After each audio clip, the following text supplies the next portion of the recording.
The October evening of 1938 had settled over Mayfair with that particular quality of light that transforms even the most familiar streets into something approaching the theatrical. At Vellacourt House, where the tall windows cast rectangles of warm illumination onto the pavement below, Lady Honoria Vellacourt was presiding over what she had termed, with characteristic understatement, a small gathering for the arts. The occasion was a private viewing of masques created by Miss Leonora Finch for the upcoming charity masque, an event that would, in due course, benefit the Hospital for Indigent Gentlewomen, though few of the assembled guests would have cared to dwell overmuch upon the precise nature of indigence. The long gallery, with its pale panelling and portraits of long-dead Vellacourts gazing down with expressions of perpetual disapproval, had been transformed for the evening into something approaching a salon. Chinese screens had been arranged to create intimate conversational spaces, while small tables bore arrangements of late roses from Lady Honoria's celebrated garden. The masks themselves, 12 in all, each representing a different virtue or vice for the planned allegorical entertainment, lay displayed upon black velvet like sleeping faces, their ribbons trailing with an almost serpentine elegance. Lady Honoria herself moved among her guests with that particular grace that comes from 4 decades of orchestrating such gatherings. She possessed the kind of understated elegance that spoke of breeding rather than fashion, though her pearl choker and the subtle gleam of her silver hair suggested that considerable attention had been paid to both. Her eyes, pale blue and remarkably acute, missed nothing as they swept over the assembled company. "The masks are quite extraordinary," she was saying to Dr. Marcus Wendell, a thin man whose Harley Street practice catered to those members of society who preferred their ailments treated with the same discretion as their scandals. "Miss Finch has captured something rather unsettling in each face, as though she has seen beyond the surface." Dr. Wendell adjusted his spectacles, a gesture that had become habitual during his years of listening to confessions that were medical only in the most technical sense. "Art, I find, often reveals more than the artist intends," he replied. "Miss Finch may have painted more truth than she realizes." Across the room, Miss Leonora Finch herself stood beside her display, a slight woman with prematurely gray hair drawn back in a severe chignon. She possessed the kind of intensity that made conversation with her slightly exhausting, as though every casual remark might be subjected to rigorous analysis. Her fingers, stained faintly with paint despite her evident attempts at cleanliness, moved constantly, adjusting a ribbon here, tilting a mask there with the precision of a surgeon. "The glue is quite innocent," she was explaining to Mrs. Evelyn Beaumont, a grand dame whose patronage of the arts was exceeded only by her talent for discovering the most uncomfortable truths about everyone she encountered. "But the orris water I use for scenting may cause some people to see colors rather more vividly than usual. Purple, particularly. I do hope no one has a sensitive constitution." Mrs. Beaumont, whose own constitution had survived 40 years of London society, smiled with the kind of indulgence typically reserved for precocious children. "How fascinating, and how perfectly appropriate for a masque, don't you think? A little distortion of reality seems quite in keeping with the spirit of the thing." Near the fireplace, where a small fire had been lit more for atmosphere than warmth, 2 men were engaged in what appeared to be a philosophical discussion, though the careful modulation of their voices suggested deeper currents beneath the surface. The taller was Colonel James Fairfax, recently retired from service in India, whose military bearing remained as rigid as his moral convictions.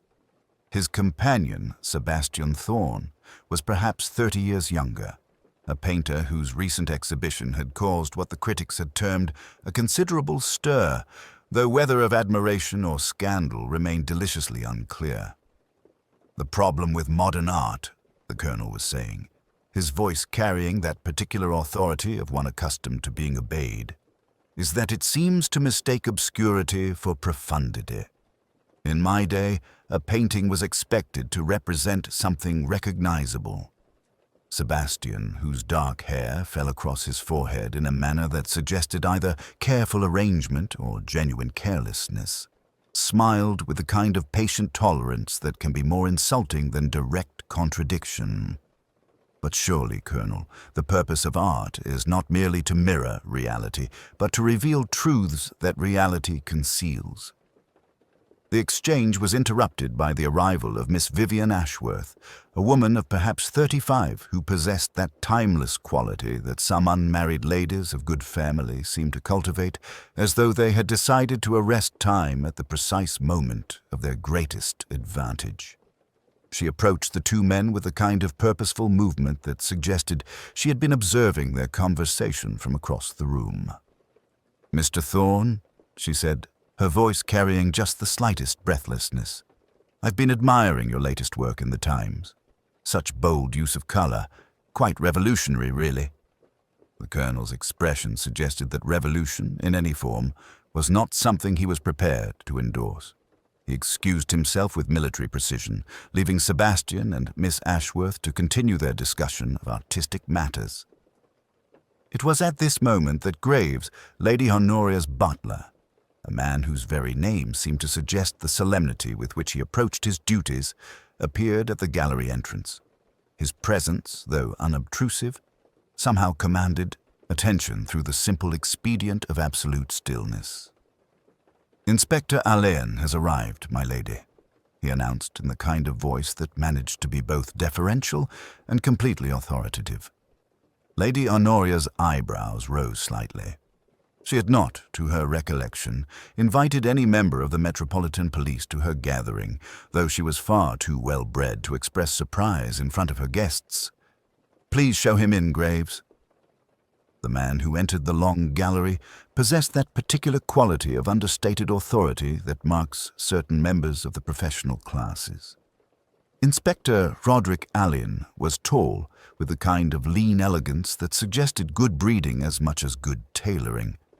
His dark hair was touched with grey at the temples, and his eyes, grey-green and remarkably intelligent, took in the assembled company with a kind of comprehensive glance that missed nothing while appearing to notice very little. "Lady Honoria," he said, approaching his hostess with a slight bow that managed to be both respectful and somehow ironic. "I do apologize for the intrusion. I received word that you might have need of assistance this evening." Lady Honoria's smile became, if possible, even more gracious. "Inspector Allain, how delightful. Though I must confess myself puzzled as to what assistance you imagine we might require.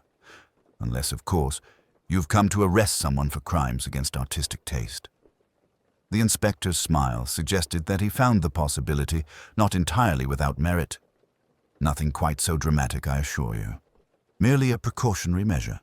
Sometimes these gatherings of artistic temperament can benefit from a certain watchful presence." As he spoke, his gaze moved over the assembled guests with professional interest. He noted the way Sebastian Thorne's hand tightened almost imperceptibly around his wine-glass, the manner in which Miss Finch's fingers had stilled their constant adjustment of her masks, the slight stiffening in Dr. Wendell's posture. Each reaction was catalogued and filed away with the efficiency of long practice. Mrs. Beaumont, whose social antennae were finely tuned to the slightest disturbance in the atmospheric pressure of any gathering, moved closer to the small group. "How thrilling," she murmured. "Are we to understand that we are under some form of surveillance, Inspector? How perfectly Gothic." "Merely," Allain replied with that same slight smile, "keeping a weather eye open. One finds that artistic gatherings, however civilized, sometimes generate their own particular forms of electricity." As if summoned by his words, a small disturbance arose near the Masque display. Miss Finch had discovered that one of her creations, a particularly elaborate piece representing temperance, had somehow been damaged. The delicate tracery of gold leaf around the eyes had been scratched, and one of the silk ribbons showed signs of having been handled with less than perfect care. "This is quite impossible," she said, her voice rising slightly above the level that good breeding typically permitted. These masks are not to be touched. I made that perfectly clear. The small crisis was smoothed over with the kind of diplomatic efficiency that Lady Honoria had perfected over decades of social management. Apologies were offered, though no one admitted to the transgression.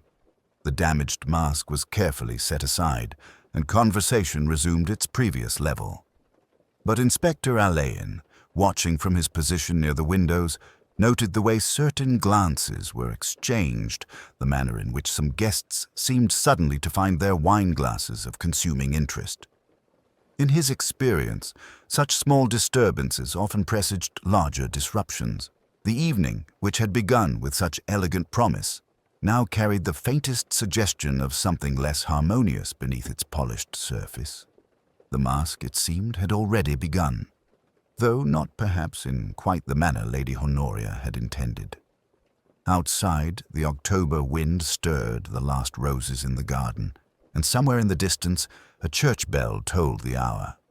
Inside the long gallery, conversation continued with its customary polish, but underneath the civilized murmur, something else was stirring, something that would, before the evening was through, transform this gathering of artists and patrons into something altogether more sinister. Inspector Alain, sipping the excellent sherry that Graves had provided, settled himself to observe. In his experience, when artistic temperaments gathered in enclosed spaces, it was rarely a question of whether something would happen, but merely when and how and to whom. The masks lay upon their velvet, silent and watchful, their painted faces holding secrets that their creators might not have intended to reveal. And in the warm light of the chandeliers, the shadows seemed to shift and dance, as though the evening itself were donning a disguise. It was Lady Honoria who, with the softest of bells rung from the console at the end of the gallery, effected the evening's gentle shift from viewing to participation. The guests, who had formed their customary knots of conversation, allowed themselves to be rearranged as easily as flowers in a new vase. Graves, with a discreet hand, lowered the chandelier by one candle's height, and a gramophone in a Chinese lacquer cabinet breathed out a faint thread of Purcell, as if the air itself had decided to make room for ritual. "Miss Finch," Lady Honoria said, with that quiet authority that made her requests indistinguishable from accomplished facts, "might we risk a small trial of your masks, purely to satisfy our curiosity? No speeches. A turn about the room, and we shall restore them, pristine to their velvet." Leonora Finch's hands paused, then arranged themselves with visible effort into composure. If they are handled by the ribbons only," she said, "and not worn more than a minute. The paint is delicate." "Ribbons only," Lady Honoria agreed, and produced, with a lightness that suggested it had been planned all along, a small velvet bag from which she invited her guests to draw folded cards. "A lucky dip of virtues and vices. We must accept what chance supplies us, mustn't we?" There was laughter, modest, cultivated. Mrs. Beaumont drew prudence and raised her brows with the faintest flicker of amusement. Colonel Fairfax unfolded justice and straightened infinitesimally, as though the card had conferred rank. Sebastian Thorne, with a glance that might have been teasing or merely reflective, found himself holding pride. "Appropriate," observed Miss Vivian Ashworth, whose own card read charity. She smiled at him with a quickness that suggested both apology and challenge. "Charity and pride attend upon one another more often than we admit," murmured Dr. Wendell, taking temperance and looking faintly put out to discover that its ribbon bore the recent scar of carelessness. "Perhaps I ought to exchange." "No," said Miss Finch quickly. "Let us not tempt fate by second choices." They took their masks as one takes partners, with a small inclination of consent. Alain, who had accepted fortitude, with a wry tilt of the head and declined to put it on, watched as the masks were lifted, not to conceal so much as to suggest concealment. The faces of the living were for a moment complicated by the faces of allegory. a gilded profile gliding past pale hair, the calm oval of prudence poised above Mrs. Beaumont's fierce intelligence, the sharp-edged serenity of justice flickering against the colonel's clenched jaw. It became, as such games do, an opportunity for small theatre. The guests moved with an awareness of themselves that was almost touching. Miss Ashworth, whose charity was painted with a gentleness that owed nothing to sentimentality, allowed the silk to cool her cheek and then laughed, quietly to herself, and lowered it again. "A minute only," Lady Honoria reminded them. "We must not tax Miss Finch's art." Sebastian Thorne, his eyes narrowed behind pride, stood in the square of lamplight as if on a stage. Alain noted, without appearing to, that his free hand, unmasked, opened and closed with an actor's unconscious dependence on gesture. Mrs. Beaumont had drifted to the shelter of a screen, the Prudence mask tipped as though listening. Graves, passing with a tray of wine, paused to avoid colliding and went on. The gramophone whirred, a new record set down with practiced economy. Dr. Wendell, with temperance unwilling in his fingers, smiled at Miss Finch's anxious mouth. "Very well," his expression seemed to say, "if we must." It had the brevity Lady Honoria had promised. One by one the masks returned to their velvet faces, their ribbons falling into the same slow arcs. Conversation rose on its previous level. The room, relieved of its symbolic overlay, appeared subtly altered as an actor appears somehow more himself after his first line. It was Graves who returned to the screen. He re-emerged at once with that curious stillness of the servant confronted by something unscripted. "My lady," he said, in a voice whose politeness had acquired weight, "Mrs. Beaumont requests—" He did not finish. Lady Honoria was already moving, the muscles in her face arranging themselves into calm. Alain, who had set down his sherry without seeming to do so, fell into step half a pace behind. Behind the screen, on the small bergère placed for conversational privacy, Mrs. Beaumont sat with her head tipped back as if prepared to receive some tiresome truth from the ceiling. The Prudence mask lay on the floor, its ribbon just touching the toe of her shoe. Her hands were composed, palms down, one glove impeccably buttoned, the other loosened at the wrist as though for air. "Evelyn?" said Lady Honoria. She did not touch her. Dr. Wendell arrived in a hush of competence. He bent, with that elaborate quietness doctors cultivate when the outcome is forgone, and placed 2 fingers where life ought to have troubled the skin. He did not look up at once. When he did, his eyes met Alain's for a fraction, and then slid to Lady Honoria. "I'm afraid," he said, and the phrase contained both conclusion and apology. There was no cry. Someone, Miss Ashworth, made a small sound that might have been a breath mislaid. The gramophone, indifferent, reached the end of its side and ticked into silence. Alain, without raising his voice, said to Graves, "We'll keep the gallery as it is, if you please. No one is to leave." He turned to Lady Honoria. "Perhaps you would be so kind as to ask your guests to come together here." It was said as if the request had been hers to make all along. He stood aside to let the women pass. On the carpet at his feet, the Prudence mask gazed up, the painted eyes as empty as any human pretense deprived of breath. There was, very faintly, a scent, not merely of orris and varnish, but something that suggested violets left too long in a closed room. Alain did not stoop to retrieve the mask. He looked instead at the loosened glove, at the untouched wineglass on the table inside the screen's shelter, at the slight disturbance in the tassels of the rug. When he lifted his head, the company had already gathered in that careful, hovering cluster that knows enough to be silent and not enough to be still. He did not address them. He did not yet ask questions. He observed because it was his habit and because, in rooms such as this, it was the only honor one could pay the newly dead. Alain closed the anteroom door as gently as a man might lay down a delicate instrument. The click of the latch seemed to tidy the horror. He met Dr. Wendell's steady look and inclined his head, a courtesy to competence. Then, rather than immediately calling for constables or issuing instructions, he stood a moment, letting the room present itself. It was a modest space, square and well-proportioned, with a single sash window opening upon the dark garden. A shaded lamp cast an agreeable domestic light upon the small table where Miss Finch had arranged her tools with an almost ceremonial neatness. The Georgian snuff-box opened to reveal a dusting of pale powder, a bone-handled palette knife, sable brushes laid like surgical instruments, and the slim bottle that had upset itself, its contents fanning along the grain of the polished wood. The scent, violet with a sharper medical edge, hovered just within notice.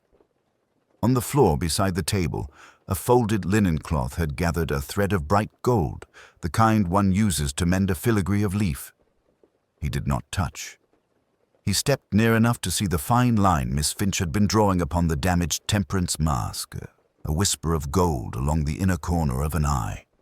The mask, oddly chaste in its expression, looked now as if it had been surprised into disclosure. A smear of the same liquid darkened the ribbon near the knot. He observed the brush caught in the dead woman's fingers. Sable, number 2, and the faint crescent where the ferrule had pressed her palm. It had not fallen. That told him something about timings, not yet about causes. The window stood only imperfectly latched. The lower sash had settled against the catch without engaging it, and when the wind shaped itself along the garden wall, the curtain made the smallest inward bow. On the painted sill, where dust had lain in the neglected manner of things never much used, a neat disturbance showed itself, the mark of a thumb, perhaps, or someone steadying a hand while peering out. Alain bent without bending, the motion disguised as the simple act of listening. In the glass, he saw the reflection of Dr. Wendell, composed and courteous, looking not at the body, but at him. "Thank you," Alain said softly, "for doing no more than enough." Wendell inclined his head. "I have known Leonora Finch for some years. She was direct and her hands were admirable. It is a wicked loss." Alain let the word remain between them. He went next to the door and examined, out of politeness, its frame. The anteroom opened onto the long gallery by this single entrance. The other wall backed a servant's passage but had been sealed long ago. Lady Honoria disliked drafts from service areas. The key rested in the inside lock, as was Lady Honoria's habit in all rooms used by guests. Graves presented himself at the door's margin with that quiet authority of good service. "My lady begs to know whether she may do anything. If she would be so kind as to keep the party together for a little while." "No announcements," Alain said. "If refreshments could be attended to. Small plates, plenty of wine, and as much conversation as will come. So much the better." "Certainly, sir." And Graves, "Perhaps the side entrance door to Mount Street might be locked discreetly." "It is always so during receptions, sir." A model household, Alain thought. "Thank you." He crossed the threshold into the long gallery and walked its length with the decorum of a guest between pictures. The masks, reassembled upon their velvet, lay like a chorus withholding commentary.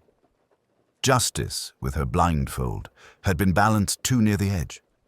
He set her a fraction farther in, and in doing so, noticed that one of her ribbons had been retied awkwardly by a hand accustomed to more decisive knots.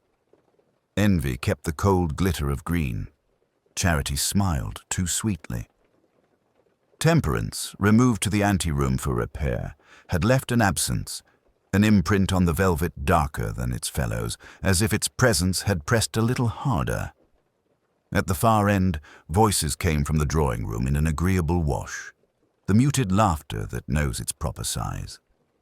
Alain paused at the doorway and allowed the company to compose themselves around him, as water will do about a stone. Lady Honoria looked up from the tea table with a brightness that would have comforted even alarming news. She wore her pearls as one wears a uniform. Her pale eyes assessed him and then glazed over with hospitality. Mrs. Beaumont, beside a lacquer screen, had taken out a fan of tortoiseshell and made a business of cooling herself. The angle at which she held it permitted one to see, without vulgarity, that her hand trembled. Dr. Wendell returned, at Alain's nod, to a position from which he could be summoned if needed, and drew a conversation about music into being with admirable efficiency. Colonel Fairfax had planted himself by the marble chimney-piece, ramrod and correct, examining an etching through his pince-nez with excessive care. His cuffs were immaculate. A flake of gold leaf clung to the crook of his sleeve, where a gentleman might brush against velvet without noticing. Sebastian Thorne lounged with a painter's studied informality upon the arm of a sofa, a wineglass balanced in the long fingers that had smears of ultramarine at the cuticles. Miss Vivian Ashworth's gloves lay across her lap like a folded letter. She had pinpricks of colour high in the cheek and the ghost of violet about her person that did not quite agree with the flower in her hair. Alain let his glance move without seeming to settle. He noticed who avoided whose eye. Lady Honoria's niece, a shy girl in a pale dress, had edged herself into the shadow of a bookcase and regarded Sebastian as if he were both a picture and a mirror. Graves drifted, an expert tide, refilling glasses, removing a plate before it could be considered empty, and in doing so kept the party in the softness of routine. The inspector took a position with his back to the window and said something mild about the roses. People answered at the level required. Mrs. Beaumont told a small, irrelevant story of Florence. The colonel produced a noise of approval that could be attached to any statement, like a military decoration. The painter spoke least. Miss Ashworth, on the contrary, spoke too evenly. Dr. Wendell's eyes, steady and unintrusive, took in the room as if it were an ante-room to his practice. Alain, having arranged the scene, accepted a glass of sherry from Graves and held it untouched.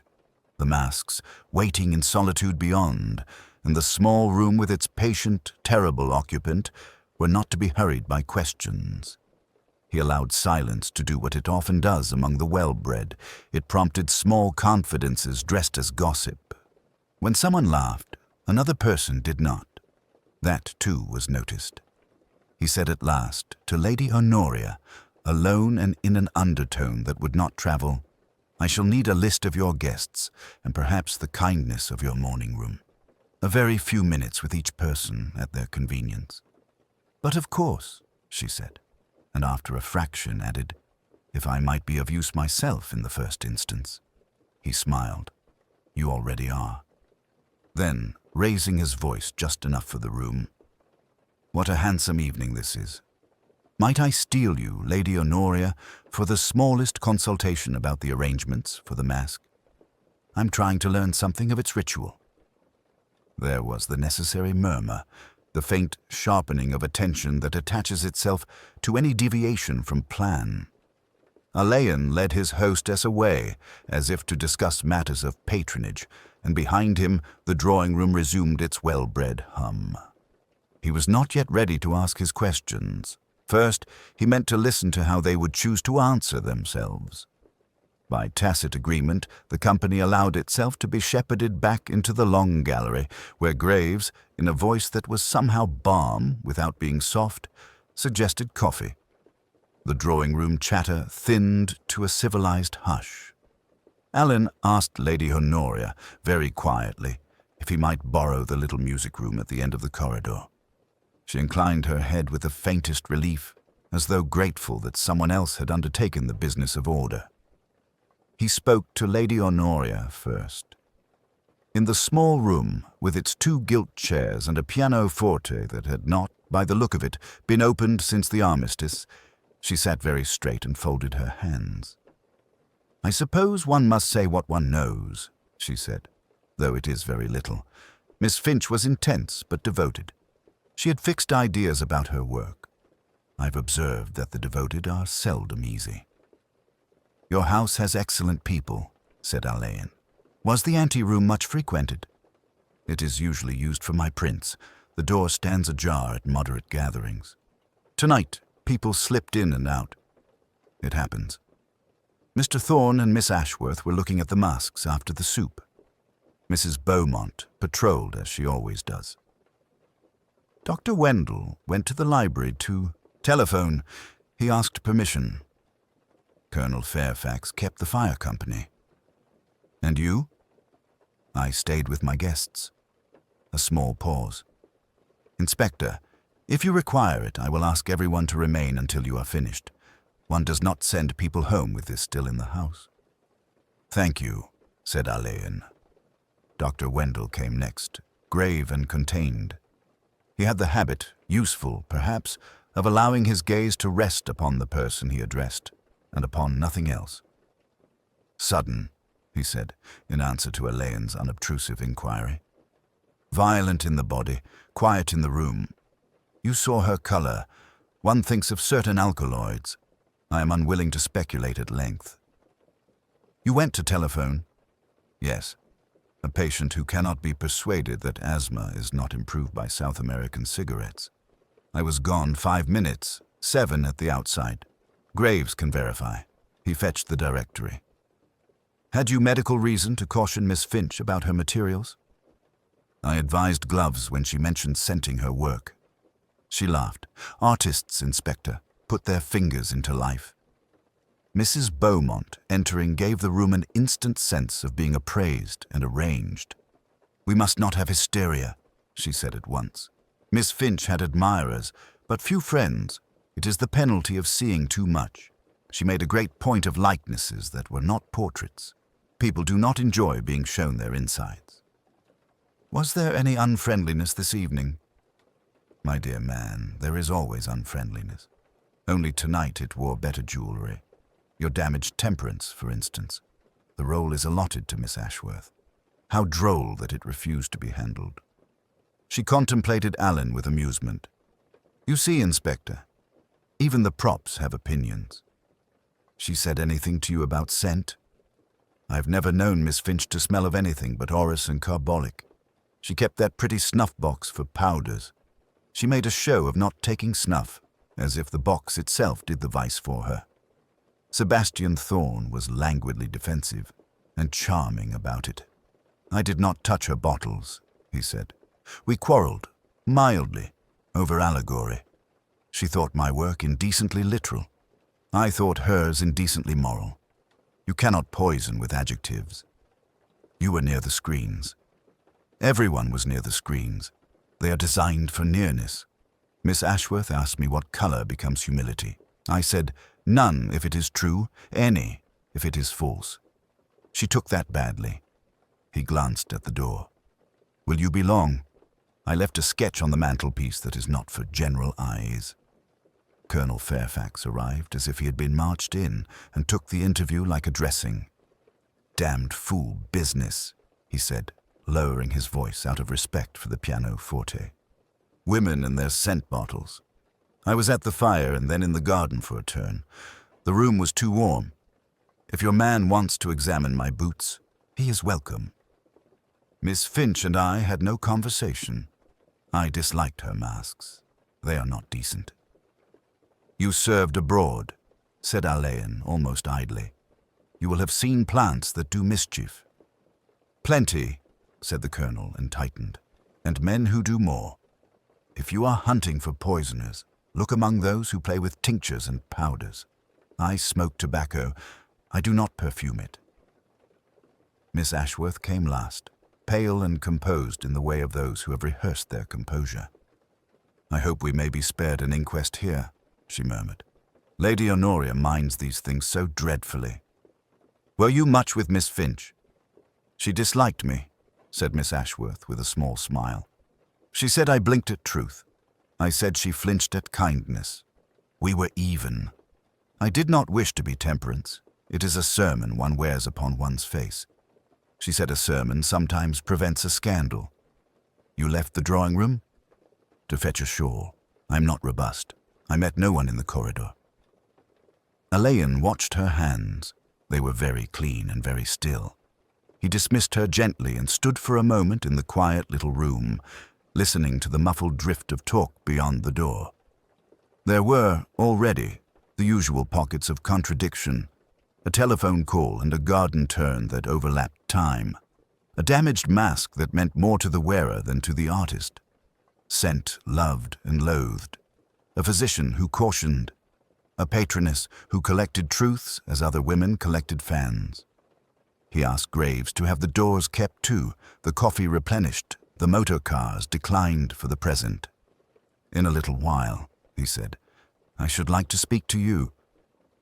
Graves inclined his head without comment. He had the air of a man who could tell a very great deal and would do so only in its proper order. Alain went back along the corridor.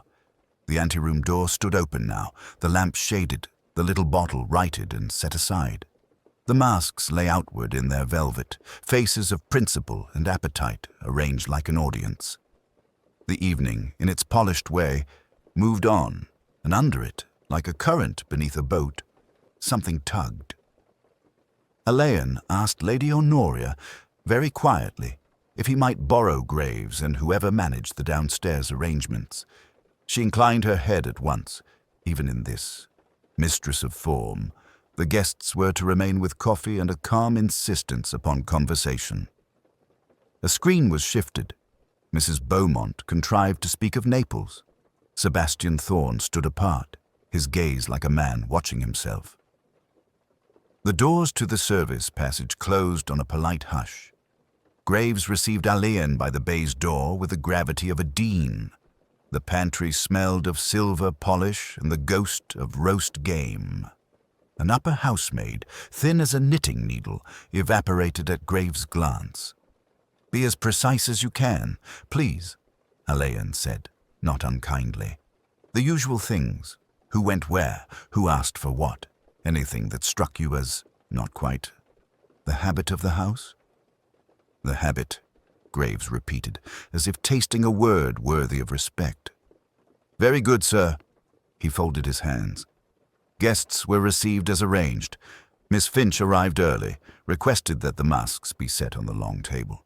She asked for the small lamp in the anteroom and for the green baize mat, so her paints should not mark the mahogany. That is her practice here. "You have seen her repair work before?"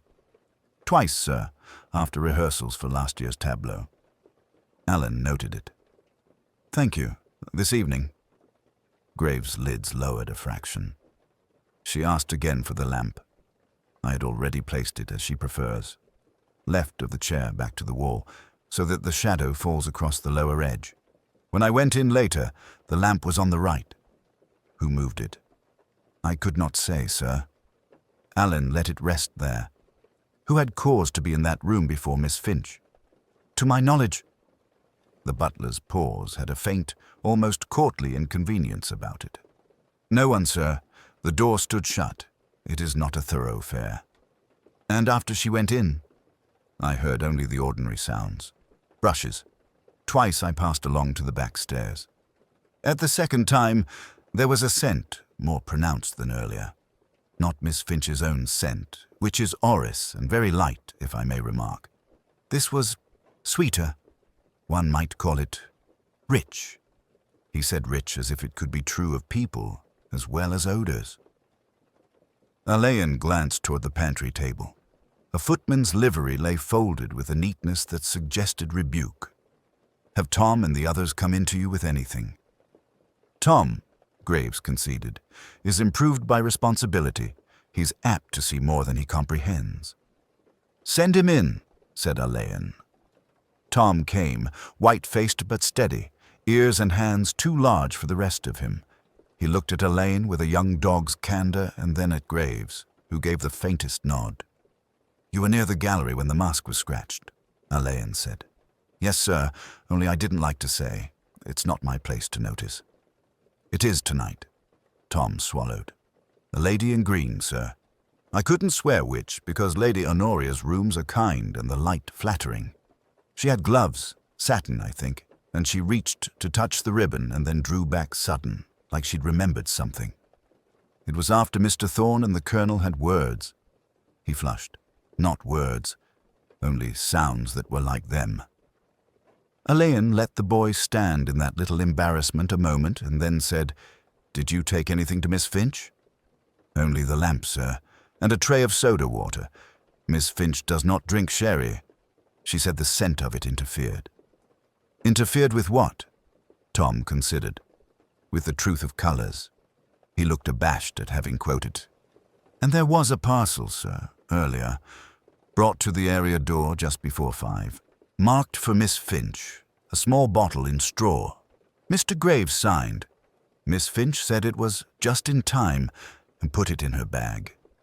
He glanced again at Graves, seeking permission in retrospect. Graves inclined his head. "Quite correct." "Who delivered it?"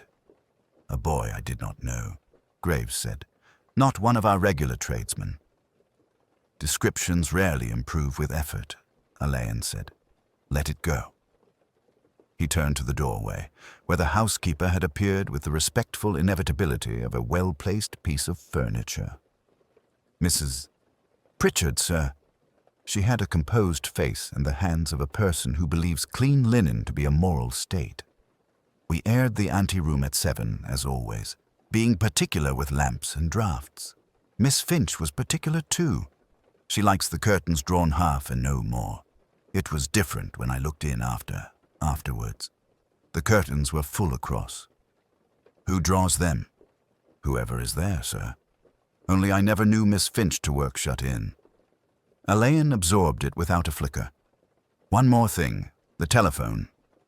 "In the morning room, sir," Graves said. "We do not allow guests to use the house instrument without her ladyship's leave. Tonight there was no request." Mrs. Pritchard's gaze flicked to Graves and away, not disapproval so much as the exchange of those who manage a household and have learned to leave small truths undisturbed until asked for them. "Very good," Elaine said. "You have both been extremely helpful. No one is to leave. No one is to send a message without my knowledge. Keep the staff steady, Mr. Graves. Keep them as they are." Graves, who had been keeping people as they were for 30 years, bowed. As he went back along the corridor, Elaine felt the sense, faint as a draught under a door, that something in the house's habit had been altered and then hastily returned, like a book put back on the wrong shelf and straightened by a careful hand. He did not yet know which book, only that the shelf had shifted imperceptibly to any but those who lived by such alignments. He carried that small displacement with him into the politeness of the drawing-room, where coffee steamed and secrets, like the lamp, had been moved and moved back again. The house had resumed its decorous rhythms with a determination that was almost admirable. Somewhere a clock marked the quarter with a discreet chiming, and Graves, by some quiet sorcery known only to his kind, contrived that supper should be both offered and unremarked. Elaine, who had removed himself from the drawing-room on the pretext of telephoning, found his way with the butler's permission to that sanctum where a great house's nerves are routed, the pantry with its bellboard and shining battalions of glass. Graves followed, a shadow among silver. "If you require anything in the way of the mechanical, sir," he murmured, "the board speaks plainly if one is used to its manner of speaking." It was an old-fashioned device, beautifully maintained. Each room had its brass label. Each bell possessed a telltale that, when pulled from a distance, dropped and trembled until a servant came to set it right. Elaine let his eyes go over the engraved names. Morning room, blue bedroom, print room. He paused. The indicator beneath print room, a house name he recalled, for Lady Honoria's botanical ante-room, hung at an angle. Its little flag drooped a fraction, as if overcome by fatigue rather than distress. It quivered when he touched the casing. "When was that rung?" he asked, not raising his voice. Graves considered. "The quarter past the hour before, sir. I observed it when I came through with the coffee. I should have answered it, only Lady Honoria touched the drawing-room bell at that moment, and one attends one's mistress first." He spoke without apology. It was the house's law, not his. "And after?" I went out again almost directly. The company was settled. I confess I did not at once remark that the indicator had not been set to rights. Mrs. Beaumont then returned and asked for you. Alain studied the droop of the flag as if it might disclose the fingers that had tugged it. Does anyone besides Lady Honoria use the print room bell? Almost never, sir. Her ladyship prefers to be private there. Miss Finch, being a guest, would not customarily ring. One would have gone to her only if sent for. Alain nodded and passed his hand lightly over the neat ledge beneath the board where Graves kept his pencil and a small ruled book. The pages were headed with dates and times in an exacting hand. There was an entry for the front door at 20 minutes past 8. Messenger, Miss Ashworth. Below, at past, drawing room. Coffee. Then, in smaller script as if entered on the move, print room. Unanswered. He closed the book without comment and returned along the quiet corridor. At the threshold of the print room he paused, his eyes taking in such small alterations as had occurred since his last visit. Someone, Graves of course, had draped a napkin over Miss Finch's hands and moved the little bottle to a side table to avoid contaminating anything further. The air still held that troubling sweetness. He crossed to the bell pull. It hung by the mantel, a tasseled thing in faded green silk. He touched the fringe very gently and drew back a finger with the faintest shade upon it. A ghost of violet, no more than a breath. He remembered the slight smear upon Miss Finch's left hand and could see, as clearly as if played again, the sequence of her last moments. The hand that steadied the table, the brush set down, the reaching out. A first obedient recourse to the house's ritual, as automatic as breathing. He looked then at the masks beyond in the gallery, still arranged upon their velvet. The damaged temperance lay apart, its ribbon thrown over like a single loosened curl. He lifted it with a respect that was almost affectionate and observed the fastening. Miss Finch, earlier in the evening, had tied her display ribbons in a flat knot that made no fuss and lay obediently against the velvet. He remembered it because of the neatness of her fingers. This was different. A small bow of the sort produced by a practiced dresser. Swift, deft, designed to hold for the length of an entrance and no more. The ends were cut square, not at the slant Miss Finch preferred. He replaced the mask. Something else had altered in that trifling geography which only a servant or an artist would notice. The velvet itself bore a faint oval where another mask had lain, moved and returned not precisely to its former station. Beside the oval, a grain of white powder had caught in the pile. He did not touch it yet. Instead, he stepped back to the print room and examined the little Georgian snuff box. Its hinge was newly gummy, as if handled with fingers that had looked to be clean and were not. Graves, he said when the butler joined him, summoned as much by habit as by bell. Miss Finch had a way with her ribbons, did she not? She disliked bows, sir, Graves replied after a moment's thought. Said they made a face simper when it ought not. She favoured a plain tie. I've seen her alter them when Mr. Thorne arranged the display. A pause, almost imperceptible. Mr. Thorne ties quickly, sir, like those in the theatre, if you understand me. Alain inclined his head. And Lady Honoria, she has her own pattern of the evening. She will not ring twice for the same thing, and the bells are answered in order. The roses are set out before 8, not after. Coffee at the half-hour, supper at the quarter. Her ladyship's evenings are as you say, Graves said. There was pride in it. Alain considered the perfect machine of the house, and where and when a hand had entered that was not in the habit of it. The bell that should not have been rung, the knot that should not have been tied, the mask that should not have been moved. They were no more than fine dust upon a polished surface, but dust, in a certain light, reveals the track of a finger. He let the silence resume its proprieties. "Thank you," he said, and went back towards the living rooms, the faint violet mark upon his finger like a seal. He carried with him, not evidence precisely, but the shape of something that lay within the evening's rituals like a flaw in glass, waiting for the exact angle of light to make it plain. The house had drawn itself in, as great houses do when shocked. Curtains met more closely, footsteps softened, voices found a lower key. Lady Honoria, a little paler and entirely composed, had allowed Alain the use of her morning room. The guests, at his gentle suggestion, kept to the drawing room under Graves' tactful surveillance. Somewhere in the distance a policeman's bell trilled discreetly. The divisional surgeon had been sent for. The anteroom door remained closed, a narrow ribbon of lamplight along its sill. Alan had been moving through the small geography of corridor, gallery, and landing, not disturbing so much as aligning what already lay in his mind, when Graves appeared with the quiet inevitability of an appointment kept. "If you please, sir." He offered a card tray. Upon it lay a single folded sheet, cream-laid, the Velacourt cipher embossed in blind at the head. "It was found where?" Alain asked. "On the salver outside her ladyship's study," Graves replied.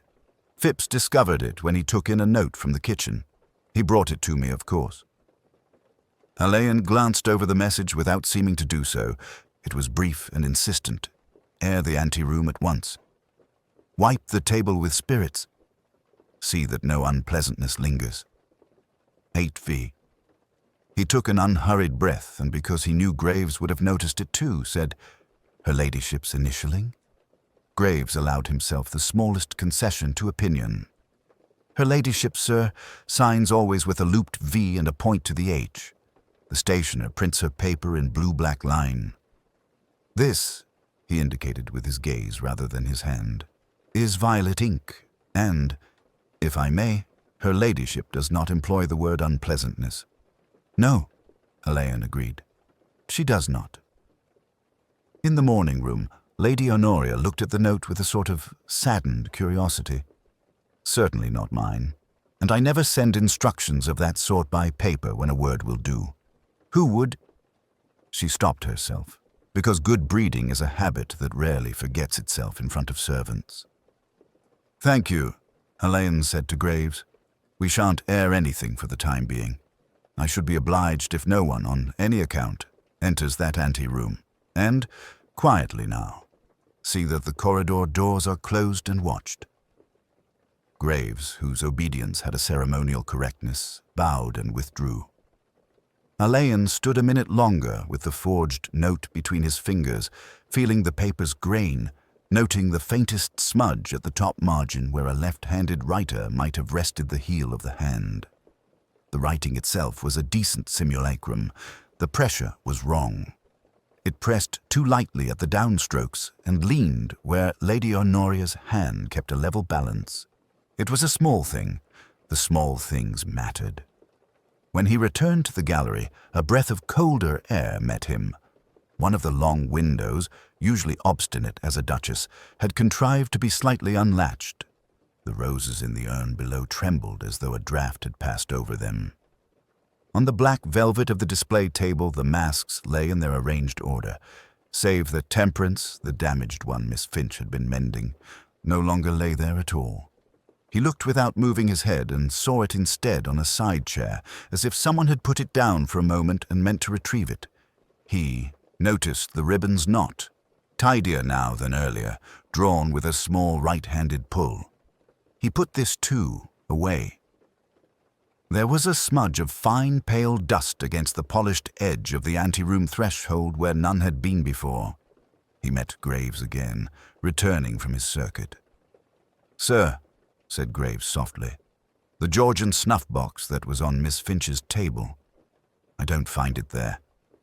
Alain did not look toward the door. "No. Phipps is quite certain he has not moved it. Mrs. Bletchley would never presume." "Quite." They stood a moment, two men of different provinces acknowledging the same disturbance in the furniture of a habit. Then Alain said, "Let Phipps remain at the drawing-room door. Send Bletchley to the back stair. No one takes themselves away." He went among the guests with a courtesy that not one of them would afterwards be able to dispute. He spoke a word to Colonel Fairfax, who at once grew very stiff about the shoulders. He listened to Mrs. Beaumont, saying in a beautifully controlled way that she was not unequal to fortitude. He heard Sebastian Thorne inquire, half politely and half from nerves, whether a telephone might be used to reassure a studio boy who would be expecting him. Vivian Ashworth's eyes, grey, not large, avoided his, not guiltily, but with a reluctance that suggested a private economy. Dr. Wendell, competent, grave, kept to the fire, his hands folded, and might have been a priest. "If I might make the briefest of requests," Alain said, and his voice had the curious property of sounding simultaneously light and absolute. "No one will mind waiting a little longer." No one minded, of course. They stayed because one stays when propriety requires it, and because movement itself would have been a confession of some kind. Near the conservatory door, there was a faint sharpness in the air, a ghost of the orris that had been so pretty earlier. On the baize of the side table, a grain or two of white powder made the smallest constellation, and the cuff of a chair bore an arc-shaped smear, as if someone, sitting and rising, had brushed a prepared sleeve along it. Alan glanced and did not pause. In Lady Honoria's study, the desk calendar stood at October 17th. The page above was folded back with an habitual crease he had already noticed in the morning. The blotter was clean, its papers square. A silver pen had been refilled lately. The scent of genuine iron gall ink lay faintly beneath an overlay of something cheaper. The counterfeit had been made in haste then, and by a hand accustomed to watching what it must imitate. The forged note had not come from here. He stepped once more into the corridor and opened a window just an inch to draw off the scent that was not the house's own. The building exhaled, thankful. Somewhere a clock chimed a quarter. Beyond the clipped hedges a motor car purred and settled. Alain thought, not of toxins and latencies, but of the little economies people practice with their truths, and of how, under pressure, they spend truth faster and with less attention than they should. Someone, shrewd and already a little desperate, had tried to wipe a table clean and to lift a trifle that might speak out of turn. It made an untidy music under the surface of the room. "Very well," he said aloud to no one. "We will not be hurried." He returned to the drawing room, where the talk, such as it was, ran in shallow channels. His face was as courteous as ever. The dust in his mind began to settle. The house had taken on that peculiar stillness that follows a rupture in its natural order. The guests, obedient to Lady Honoria's quiet decree, had departed with more care than ceremony, and the murmurous lanes of Mayfair had resumed their accustomed discretion. Graves moved like a shadow with a tray, and somewhere, far in the back regions, a door closed with the careful definitiveness of a servant who will not be caught in error. In the long gallery, the lamps had been turned low. The masks made a pale congregation upon their velvet, their expressions altered by the thinning light. Alain remained at Lady Honoria's invitation, if such it could be called. A murmured, "Do stay, Inspector," that conceded an authority while retaining a hostess's command. He took his coffee from Graves with a wordless nod and stood a moment by the anteroom door, which was now fastened and sealed more by understanding than by any physical means. He had spent the last hours not in interrogation so much as in listening to variations upon condolence. Mrs. Beaumont had been precise and useful, her observations neatly parcelled in paper and string. She seemed pleased to be given the anteroom, Mrs. Beaumont had said, as though privacy were a tonic. Dr. Wendell had supplied a vocabulary for the physical signs, each phrase tempered by the caution of a man who knows that words, once loosed, can harm as much as help. Colonel Fairfax, stiff with disapproval of the general principle of irregular death, had limited himself to a handful of pronouncements upon modern laxity. Sebastian Thorne had worn, in addition to his shock, a glaze of something like shame. And Miss Ashworth, yes, Miss Ashworth had displayed concern pitched a half-tone too high. Elaine had taken in, also, Graves's careful neutrality, which to the trained ear sounded faintly of dissent. The butler's knowledge rested within a frame of propriety as solid as the panelling. One did not expect confession, only the smallest shift of weight when truth drew near. He stepped along the line of masks, their titles a row of little ironies, and paused at temperance. The damaged gilding caught at the light with a bruised sheen. Someone had mended the ribbon with an efficient hand. Lady Honoria's, perhaps. But no, the knot showed an economy of gesture more common in servants. The ribbon's end was cut at an angle uncommon in the shop, suggesting a hurried trimming. These were small things and perhaps irrelevant, yet they belonged to the evening's glamour. The orris lingered, no longer the bright powder of a dressing table, but heavy, almost indolent. Orris alone did not produce that insistence. The overturned bottle in the anteroom had given up most of its ghost to the polished wood. The circle it had left would not be removed without labor. Miss Finch's left hand had rested in that circle. The fingers relaxed in the last easing of muscle. The fine brush in her right hand had drawn a tremulous thread of gold across a fraction of damaged leaf, and had then fallen sideways to make a small mark in the varnish. The snuff-box, with its neat compartments, white, pale grey, a hint of ochre, had closed obediently under a pressure that had left, on its lid, the ghost of a ring like a small moon. Miss Finch wore no rings. Allen turned to the anteroom lamp. Graves had doused it and polished the chimney as if expiation could be had in glass. Its wick was trimmed with a precise hand. Graves' own, no doubt, but beneath the trim, a charred curl suggested it had been turned high and hastily lowered. One imagined the moment. Miss Finch intent upon her work, the heat increasing, a glistening pool spreading slowly, the scent turning from pleasant to insistent. A small cough, perhaps, or merely a movement in the chair. It had not been accident. If it were an accident, it had occurred in obedience to a thought placed in Miss Finch's mind by someone who understood both her method and her pride. The damage to temperance, clumsily exact, had provided the opportunity. Very few would know that Miss Finch carried her restorative solution with her in that little bottle with its japanned cap, and fewer still would be certain she would set herself at once to the repair. Those who had watched her at work would know it, or those to whom she had explained it with the grave pedantry of a conscientious artisan.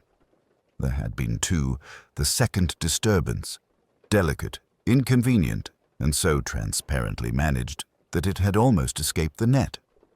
A note folded with the inattention of haste and delivered with the punctilio of service. A misplaced wrap found in a room no wrap should have entered. A summons that led one person away from the gallery for precisely the interval in which the bottle could be altered and replaced. None of these, in themselves, declared intent. Together, they cast the faintest of shadows in the exact shape of a plan. The plan belonged to a temperament that disliked noise, that preferred suggestion to command, that understood the etiquette of houses such as this, and moved within it without chafing. It required proximity, a quiet hand, the confidence to touch another's working tools, and the assurance that the ensuing scene could be borne without collapse. That last requirement narrowed the field more than all the rest. There is a courage peculiar to certain refined natures, a courage not of battlefield or theatre, but of the drawing-room, to stand with a sherry and speak of weather while a door, quite near, holds its own silence. Alain stood with his coffee cooling and considered the faces as if they might speak. Virtue, vice, prudence, vanity. Names that no doubt had amused Miss Finch in their arrangement, and which now sounded to him like a low conversation in another room. He thought of the slight, almost proprietary way Dr. Wendell had placed his hand on the back of Miss Finch's chair, of Mrs. Beaumont's tidy memory, of the Colonel's black and white judgments, of Miss Ashworth's eagerness to ally herself with merit.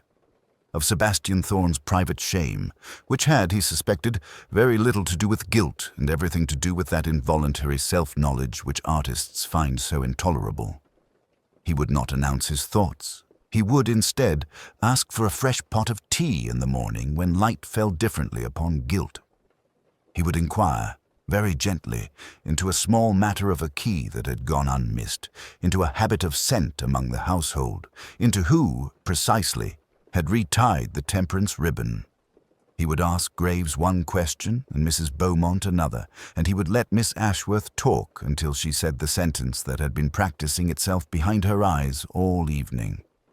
The intuition settled, not as a thunderclap, but as dust upon polished wood. He blew across the surface of his mind and watched, without moving, which particles remained. Graves' capacity for quiet orchestration extended, at Alan's request, to a most unstartling arrangement. The guests, who had been permitted to drift into a condition bordering upon fatigue, were persuaded back to the long gallery with the suggestion of coffee and the promise, so Lady Honoria put it, of putting the evening to bed. The masks lay again upon their velvet in an order which, as Alain had learned earlier, mirrored the planned order of the charity performance. Temperance, whose gilding had been the evening's first peccadillo, had been discreetly returned to her place, the repair subtle enough to pass as original intention. Alain, who could make procedure sound like good manners, begged the indulgence of a tiny reconstruction. "Miss Finch," he said, with that unaffected gravity which is the nearest good men come to prayer, "had meant these to move in procession. May we allow them to do so merely on the table, as she would have arranged it?" There was the soft assent of cultured people acceding to something at once harmless and faintly theatrical. He watched without watching as hands hovered and withdrew. Colonel Fairfax stood squarely away from the array, as though any contact might compromise his dignity.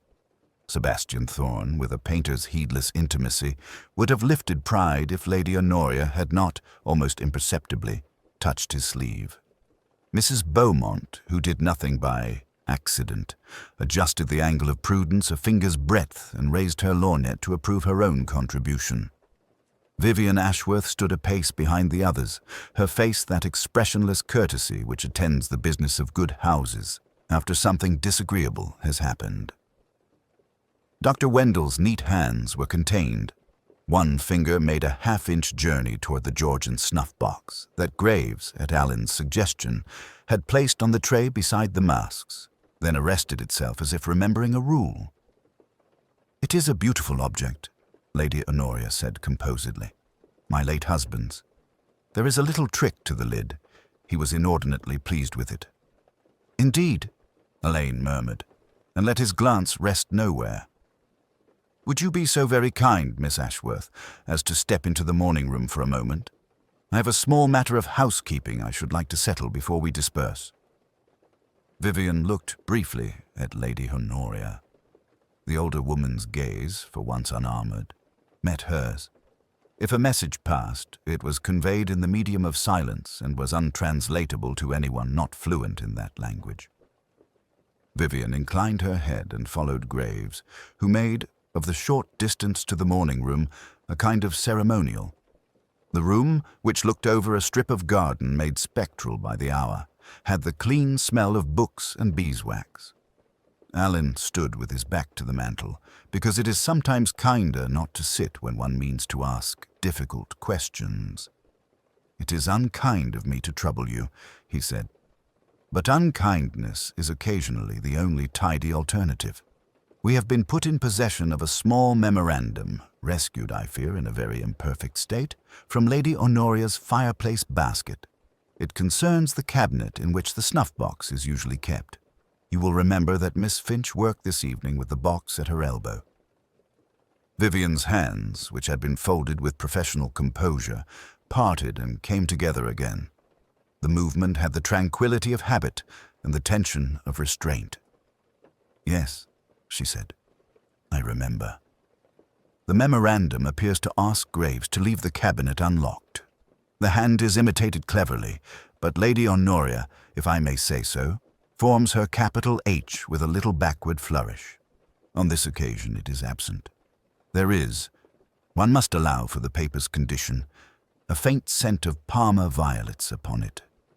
He waited the length of a single beat. "I believe you wear Parma violets, Miss Ashworth." She looked at him then with a quiet candor that had in it a suggestion of exhaustion. "I do," she said. "I've done so for years. It is not an incriminating scent, Inspector." "No," Alain agreed. "Not in itself. It merely accompanies, as perfumes so often do, other people's arrangements." Graves, who is, as you know, a precise man, reports that when his mistress writes for him, she never leaves the note in the basket. She puts it on the hall table. This was not on the hall table. May I be forgiven for thinking that whoever wrote it wished it to be half destroyed. May you be forgiven. Vivian's voice, almost to her own surprise, had irony in it. "I dare say. It is what we forgive in the police, isn't it? Their tidiness." He let that pass. "There is, I think, another small thing. The ribbons on Temperance. Graves tells me the underbow is always tied in the same way. Miss Finch was a creature of ritual. Tonight the underbow was reversed. A very little thing. A person who had not observed Miss Finch closely would not know it. A person who had observed her closely, or who had been obliged to retie the ribbon in a hurry, might reverse it." Vivian's eyes moved past him to the window, where the garden's pale geometry lay like a sketch. When she spoke, the words seemed to come from that blankness rather than from her. "If you mean to suggest that I broke into Lady Honoria's cabinet and played at ribbons with Miss Finch's work, you should say so. It would be, at least, efficient." "I'm suggesting nothing to you," Alain said gently. "I'm asking you to consider, before other people are asked, whether there is anything you would prefer to tell me in private. I do not think Miss Finch's death was an accident. I think, too, that she was a woman who saw more than other people desired. That can be tiresome, it can be dangerous, it can also be useful. In this house it may have been all three." Vivian's composure, which had not so much as flickered during the formalities, altered now by the smallest degree. It was not collapse, it was acknowledgement. "She was not kind," she said at last. "It is possible to be truthful and unkind. Lady Honoria believes kindness to be a form of truth. Miss Finch did not." Alain inclined his head. "You knew her well enough to say so." "Well enough," Vivian said, and folded her hands again. "If there is to be a public scene, Inspector, I would rather you did it quietly. She would have liked an audience. I do not." "There will be no scene," Alain said. "Only what is necessary. For the moment, I am grateful for your frankness." He walked back with her to the gallery. The little ceremony of coffee had re-established a sort of domestic equilibrium. Lady Honoria, with that superb instinct which is part training and part charity, engaged Colonel Fairfax upon the subject of the Velacourt roses. Mrs. Beaumont, who had never been bored by anything that contained a secret, watched the door over her cup with the politeness of a cat considering a cupboard. Alain thanked his hostess for her indulgence. "If I might trouble you all a very little longer," he said to the room, "I think we might be spared additional disturbance by finishing our business tonight.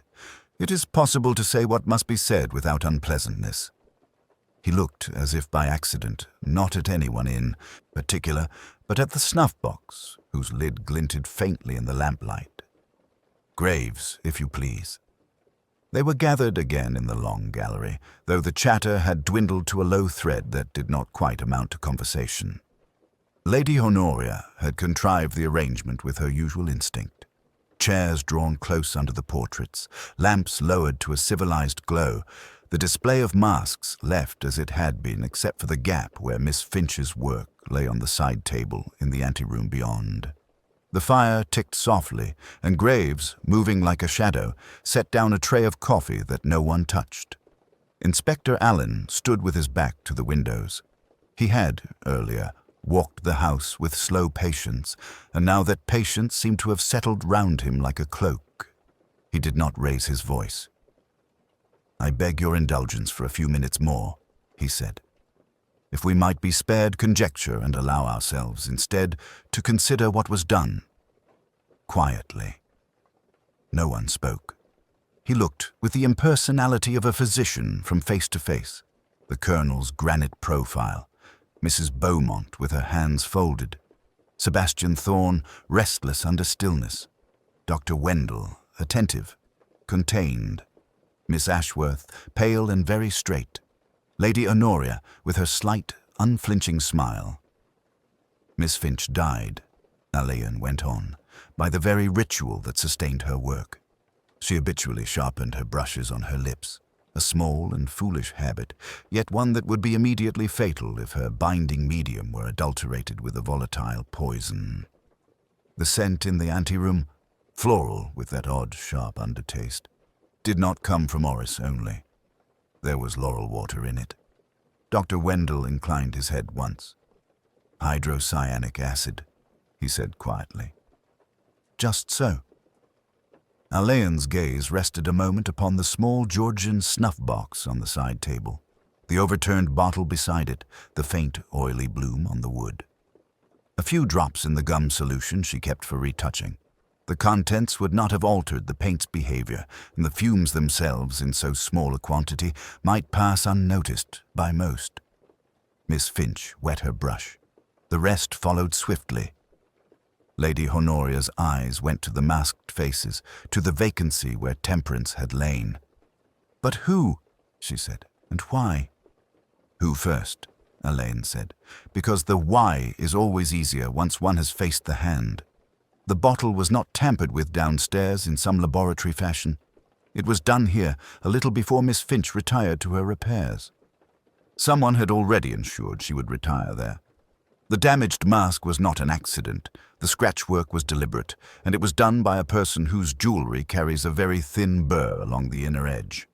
There is, Miss Ashworth, a fleck of gold leaf still lodged in the filigree of your ring. I noticed it when you raised your hand for your handkerchief." No one moved. Vivian Ashworth looked down at her ring as if it had betrayed her. "Gold leaf adheres to everything," she said in a low voice. "I admired the masks with the rest." "You admired them," Alain allowed, "and disliked one of them very much." Temperance. In your interviews this afternoon you each spoke in different ways about what Miss Finch did with likeness. She had a trick of embedding private symbols. There is in that mask an insignia, very slightly concealed in the hairline, of a certain charitable league. A narrow ribbon folded upon itself. Those of you who serve on such committees would recognize it. Most would not. Mrs. Beaumont stirred the faintest quiver of her fan. "Vivian," she said, and stopped. "It is not a crime," Colonel Fairfax said harshly, "to serve on a committee." "It is not," Alain agreed. "It is a misfortune, however, to have mislaid funds when one's brother is sinking into debt and one's own resources are at an end. More of a misfortune when the only other person who knows is a fastidious artist who believes that truth is a moral element in art and refuses to remove a symbol that no one, almost no one, would ever see. Miss Finch told you this afternoon, Miss Ashworth, that she would not alter her work. You asked her again in the passage while Graves took in coats.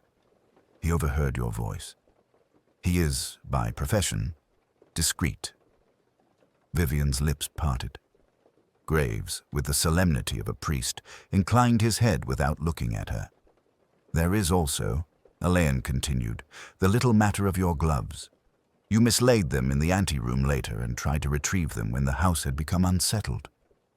Graves prevented you. They were scented not with your violet water only, but with laurel. The chemist will tell me how recently." Dr. Wendell's gaze, for the first time, faltered. "Laurel water is not difficult to obtain," he said. "A lady might purchase it for her linen." "In fact," Alain said softly, "this lady did. A small phial in your reticule, Miss Ashworth, where you keep the vinaigrette. I should not have looked, but you forced my hand when you burned a handkerchief in Lady Honoria's library grate. The ash still smells faintly, even now, if one has the misfortune to be trained for such odors." Vivian drew in a breath that was almost a sob, and then mastered it. I had not planned. She stopped, considering her own words as if they were someone else's. I had told her only that she could not know what it was to have everything strained to breaking and to be judged by a woman who thinks paint is more important than people. I wanted to frighten her. Only that. You meant to spoil the mask, Mrs. Beaumont said gently, and not the painter. I meant, Vivian said, to prevent the mask from exposing me. It is a ridiculous sentence, isn't it? Prevent the mask. She was very pale. Her hands lay still upon her lap. I saw the bottle. I knew laurel water could make one faint. I thought if she were unwell, if she could not work tonight, the mask could be put away. The charity could be spared a scandal. My brother could have time. Alain's voice remained very quiet. You have no brother in London, Miss Ashworth. He is in Sussex, in his mother-in-law's house, much occupied with his roses. The money went elsewhere. She closed her eyes. Yes, she said. After a moment, I will not say where. No, Alain said. It is not necessary. The fact remains. You took your opportunity when Mr. Thorne was called to the telephone. A forged message, rather clumsily done, and when the others drifted in to supper. You went into the anteroom and added your drops. You thought the odor would be masked. It very nearly was. There was a silence like the listening pause before a curtain falls. The masks watched from their velvet with unseeing patience. Vivian opened her eyes again and looked, not at Alain, but at Lady Honoria. I'm sorry, she said. I do not know how one apologizes for something of this size. Lady Honoria's smile did not change, but her eyes had grown very bright. With as little speech as possible, she said, and with all the rest to Mr. Alain. Not to me, Alain said, to the Crown in due time. For tonight, if you will come with me, Miss Ashworth, there is a room where we may speak without the masks. They had contrived to let the house empty without a rustle. Cars were found, cloaks appeared as if by magic, and the remaining guests, lowered voices, careful eyes, drifted away under Graves' unassailable direction. By the time the long gallery lay quiet again, with the masks returned to their black velvet like a row of silenced witnesses, Alain sat with Lady Honoria in the morning room, where the fire had been coaxed to a discreet glow. She was very still. You will be considerate, she said at last, not as appeal, but as condition. We are not made for scandal, Inspector, not in this house and not for the hospital. I shall be as considerate as the law allows, he said. It is more exacting than one sometimes supposes. Graves entered with the slight, almost ecclesiastical gravity that had impressed him earlier in the evening. Miss Ashworth is ready, sir. His eyes, which were honest and troubled, rested for a fraction of a second on Lady Honoria before returning to their well-trained neutrality. They found Miss Vivian Ashworth in the small anteroom where the lamp had guttered and been trimmed, where the faint, persistent sweetness of orris clung to the wood and curtains. She had straightened the table as if compelled by habit, brushes aligned, the Georgian snuff-box closed, the stained cloth folded back upon itself. It was an unnecessary act of tidiness that told Alain a great deal. She looked up without defiance and without plea. I shall write 2 letters, if you will. Permit, one to the hospital treasurer, one to Lady Honoria. You may write them at the yard, Alain said. We shall see they are posted. A slight assent. She had the controlled pallor of a woman who has rehearsed some disaster alone in her room and is now performing the final scene. I imagine, she said, you have no need of any statement from me as to how it was done. We shall require it, Alain answered, but I believe I understand the essentials. Her hands, capable-looking hands, the sort that organize bazaars and committees and calm a room with a touch, moved once, very slightly. I changed the bottle, she said, almost conversationally, when I brought the second lamp at Lady Honoria's request. It was not, of course, at her request. There was the faintest flicker in her voice. The note was mine. Graves's lashes did not lift, but Alan saw the smallest alteration in his breathing. He had known of the note. He had known who had carried the lamp. He had not known until now that it had been forged. Servants' knowledge is precise and partial, and they are careful with it. I thought, she went on, that if Miss Finch withdrew from the Masque altogether, if she were discredited, it would not be necessary for her to speak to the treasurer. She was going to do so in the morning. She had told me. She was... The steady voice faltered and steadied again. She was very good. It is sometimes difficult to forgive the good. Lady Honoria, standing in the doorway with one gloved hand on the jamb as if to anchor herself, said nothing. Alain said, "The committee accounts." Vivian inclined her head. There was a loan, only a loan. It would have been made good within the year. My brother is not a dishonest man, merely unlucky. The trustees would have called it theft. Miss Finch was very exact. She was proud of being exact. "To protect the hospital," Alain said, "you killed a woman at a hospital's benefit." She did not wince. "It is a poor irony, Inspector. I accept it." There was a short, decorous silence. In the gallery, a board creaked as the house settled. "Dr. Wendell," Vivian said suddenly, with a faint return of practical tone, "is not implicated. He brought a smelling salts bottle for Lady Honoria earlier. I borrowed the idea. One must be very clear about what belongs to whom." "Miss Ashworth," Alain said, "the clarity came too late." She lifted her head at that and met his eyes, not challengingly, but as one acknowledges a just dictum. "Yes."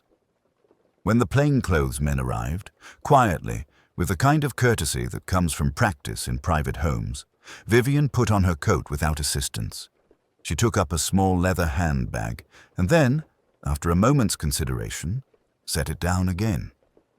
It struck Alain that she had spent her life prepared to leave rooms neatly. Lady Honoria moved at last. "Vivian," she said, and it was the single naked word of the evening. "I should have seen." "My dear," Vivian said, and the tenderness was ghastly, "you saw everything you could bear." Graves stepped a fraction forward, then back, the minute movement of a man who would have liked to do something impossible, such as escort the criminal as though she were a guest taking her leave. At the door, Vivian turned to Alan. "Inspector, I should prefer not to be handcuffed." "You shall not be," he said. "Thank you." She paused. "Will you tell the treasurer that the ledger for the floral receipts is in the second drawer of the bureau in the blue room? It will spare him rummaging." "I will see to it," Alain said. They went out together. The two officers, Miss Ashworth between them, a composition of restraint. The front door opened and closed with its usual decorum. The October air slipped in, stirring the spent scent of orris in the anteroom to a final, almost insolent sweetness. In the hush that followed, Alan heard faintly the click of Graves setting the lock and the soft, purposeful progress of his footsteps across the marble hall. He would, Aline thought, remove the masks to a safer place. It would be done as all things in this house were done, tidily, with consideration, and far too late to matter. The house had fallen into that peculiar quiet that follows the departure of uniforms and the return of servants to their ancient rhythm. The long gallery was itself again, the Chinese screens restored to their angles, the roses rearranged. The masks had been boxed by Graves with a deliberation that suggested both respect and relief.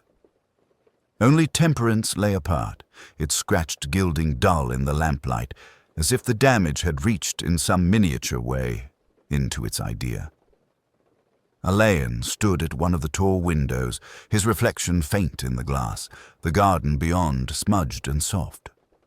The scent of orris, attenuated now, lingered like a memory one had not quite decided to keep. From somewhere in the depths, a clock made an eloquent business of 1:30. He heard the measured tread of the butler before he turned. "Shall I extinguish here, sir?" Graves asked, his voice low but unstrained. "In a moment," said Alain. "Lady Honoria." "In the morning room, sir. She asked that I bring you." He found her before the little fire that had been husbanded to embers. She had exchanged pearls for a cardigan and, in that unassuming uniform, looked both older and more invulnerable than she had at any time in the evening. A tray with tea stood between them. Graves, having presented it to both with ritual economy, withdrew and closed the door as if argument, too, were to be kept out. "Well, Inspector," Lady Honoria said, and her hands, long and shrewd, warmed themselves briefly around her cup. "In my youth, one read such things in novels, and supposed them quite impossible in one's own drawing rooms. Age, it seems, achieves a certain realism." Alain sat. "Novels, if they are any good, tell the truth in disguise. We have lived through an evening of masks. Yours, I regret, was not proof against it." "Miss Ashworth," she said, and the name was almost an exhalation. "Poor, poor woman." "Poor victim," Alain returned, without emphasis. She inclined her head. "Oh, that, yes." Miss Finch had a gift for exactness. She would have used it quite soon where it could not be borne. I suppose one recognizes at last that even kind ladies are capable of savagery if their little world is threatened. Alain made no answer. He thought of the small bottle with its neat, misleading label, of the forged note that had so genteelly directed Miss Finch to apply herself at once to temperance, of the quiet, almost clerical hands that had performed the exchange. He thought, too, of the way Miss Ashworth's voice had frayed when she spoke of loyalty and of being seen, for once, as more than a useful shadow. There had been, in the final private talk, very little of villainy and a good deal of exhaustion. "You must not blame yourself," he said at last. "I do not," Lady Honoria replied to his slight surprise. "I regret there is a difference.